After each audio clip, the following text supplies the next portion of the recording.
இல்ல நீ நானே சொல்லிடுறேன், அவங்களும் தெரிஞ்சுக்கிட்டோம். இல்ல ஆண்டி, என் ஹஸ்பண்ட் இப்படிதான் இருக்கணும்னு எனக்கு சில எக்ஸ்பெக்டேஷன்ஸ் இருக்கு. இப்படிதான்னா ரொம்ப பாசிட்டிவா, கேரிங்கா, எமோஷன்ஸை மட்டும் பெரிய விஷயமா பாக்குற ஆளதான் நான் எதிர்பார்த்தேன். ஆனா இந்த விஷயத்துக்கும் உங்க பையனுக்கும் சம்பந்தமே இல்லை ஆண்டி. சின்ன சின்ன விஷயத்த வச்சுதான் ஆண்டி. அன்னைக்கு கூட இவருக்கு நான் மெசேஜ் பண்ணேன், காலையில இருந்து ஷாப்பிங் பண்ணி நடந்து காலெல்லாம் ஒரே வலிக்குது. அதுக்கு இவர் என்ன தெரியுமா ரிப்ளை பண்றாரு, கேளுங்க நீங்களே. பாத்தீங்களா?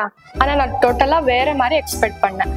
ஐயோ கால் வலிக்குதா, இப்ப மட்டும் நான் உன் கூட இருந்தா அம்மா டீ போட்டு கொடுத்துருப்பேன், உன் காலை இழுத்து விட்டுருப்பேன்னு சொல்ற ஹஸ்பண்ட் தான் ஆண்டி எனக்கு வேணும். மாத்திரை எழுதி கொடுக்குற டாக்டர் எனக்கு வேண்டாம் ஆண்டி. டாக்டர் வேணும்னா வெளியில 50 ரூபாய் ஃபீஸ் கொடுத்து போய் பாத்துக்கலாம்ல அங்கிள். அதுக்குன்னு கல்யாணம் பண்ணி கூடவே வச்சுக்க முடியுமா? நாளைக்கு தண்ணி ப்ராப்ளம் வரும்னு பிளம்பரை கல்யாணம் பண்ணிக்க முடியுமா? நீங்க எப்போ போல சைலண்டாவே இருங்க அங்கிள், நான் ஆண்டி கிட்டயே பேசிக்கிறேன். என்னடா உன்னை சொன்னதுக்கு நீ அமைதியா வந்த ஓகே, என்ன உங்க அசிங்கமா கேவலமா பேசுறாங்க? சும்மா பார்த்துட்டு இழுத்துட்டு வர. உனக்காக நான் நின்னல, எனக்காக நீ நிக்க வேணாம்? அப்படி என்ன பயம்? புரியுதுடா, அதுக்குன்னு இப்படியே இருந்துட முடியுமா?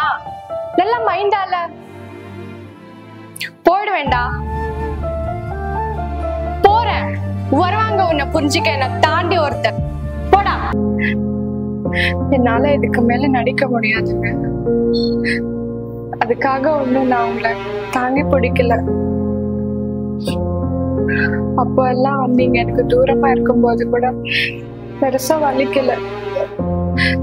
அதுல ஒரு நெஜம் இருந்தது.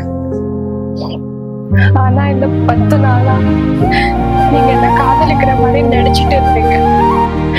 அந்த காதல் போய் அந்த ஞாபகம் வரும்போதெல்லாம் உயிரை போற மாதிரி இருக்குங்க.